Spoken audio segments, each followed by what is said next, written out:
ẹ káalẹ́ gbogbo lé o mo kí gbogbo wọn káàárọ̀ jèrè ẹ jọ̀ọ́ mo fẹ́ kẹ́ wo kinní yìí ni ṣe rí ọmọ tó lẹ́wà yìí tí wọ́n ọmọ wa tán pa yìí Deborah lórúkọ ẹ̀ wọ́n pa á nílẹ̀ Sokoto wọ́n ní pé torí pé ó sọ̀rọ̀ pé lórí pé ọ̀rọ̀ ẹ̀sìn mùsùlùmí ìwé mùsùlùmí pé kán yé pin nínú WhatsApp group wọ́n ní pé wọ́n sọ ọ́ lóko pa wọ́n lè wá sùn ná ní Sokoto State College of Education pé fún blasphemy ó kàn sọ̀rọ̀ ní o pé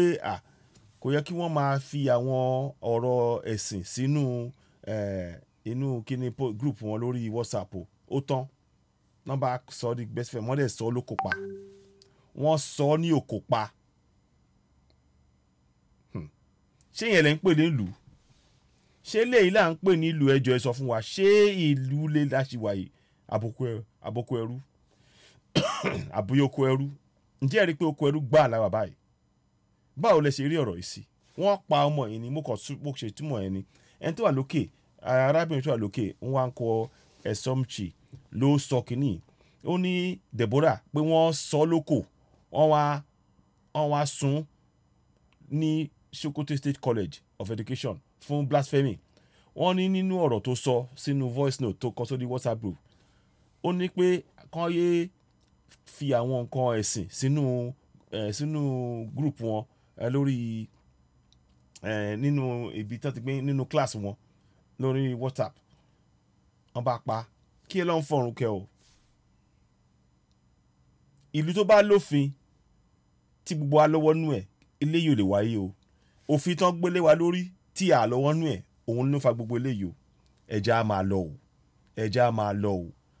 ẹ wòran sí ọmọ yìí ọmọ tó lẹ́wà báyìí wọ́n kàn pa torí pé ó sọ̀rọ̀ kò bú wọn ó kàn ní kẹyẹ sọ ń pa ọ̀rọ̀ ẹ̀sìn nínú gúrùpù pé ibi ìwé làwa kà ń bí o ó tán wọ́n dẹ̀ pa ǹjẹ́ ẹ rí i pé ara ti ṣe ká gbé ìgbésẹ̀ ká máa lọ ẹ jọ̀ọ́ ẹ̀yin tẹ́ ẹ bá tí ì sign petition ẹ jọ̀ọ́ ẹ bá wa sign ẹ o ẹ bá wa sign ẹ àwa ń lọ o ẹ máa tọwọ́ bọ petition yẹn ká lé ká pọ̀ ju 5 million yẹn lọ ẹ rí i pé irú àwọn kan báyìí lẹ́fẹ̀ẹ́ ara ta ṣe fẹ́ lọ nìyẹn o mi ò ní sọ ju yẹn ó kàn dùn mí ni ẹ wò ó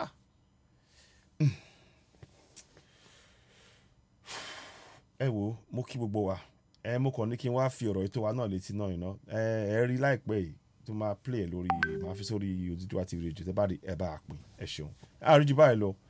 kí Ọlọ́run fọ̀run kí ọmọ náà ara ń ta ṣe fẹ́ máa lọ rè o ìjọba ò ní dásí eléyìí o wọn ò ní lọ mú àwọn tí wọ́n pa ọmọ yìí o wọ́n máa fi wọ́n lè máa ní ẹ torí pé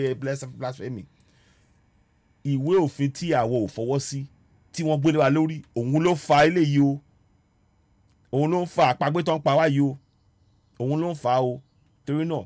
ẹ má lọ́wọ́ nínú INEC mo dẹ̀ sọ fún yín lẹ́ẹ̀kan tẹ́lẹ̀ pé INEC yẹn o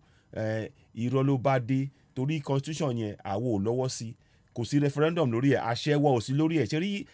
àṣẹ wa yẹn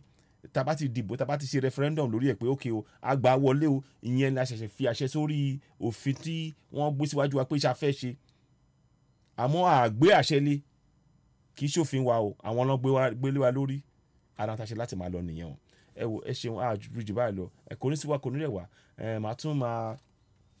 tún pè wọlé a tún sọ àwọn kan àbí méjì lórí àwọn ọ̀rọ̀ yìí ẹ jẹ́ kí gbogbo wa ká tẹ̀síwájú ká máa sọ àwọn èèyàn wa jí ní kọ̀ọ̀kan o pé àsìkò tó òmìnira ní kókó pé ká tẹ̀síwájú lórí petition yẹn ká máa sáyìn lójoojúmọ́ ká máa ṣètò dáàbòbò ní gbogbo ìpínlẹ̀ wa ìpínlẹ̀ méjèèjọ ó ṣe pàtàkì torógún ti wọlé bẹ́ẹ̀ bó ṣe wà yìí ẹ ṣeun àríjù báyìí lọ ó dìgbà kan náà àti màá ní bá sọ̀rọ̀ ó dàbọ̀.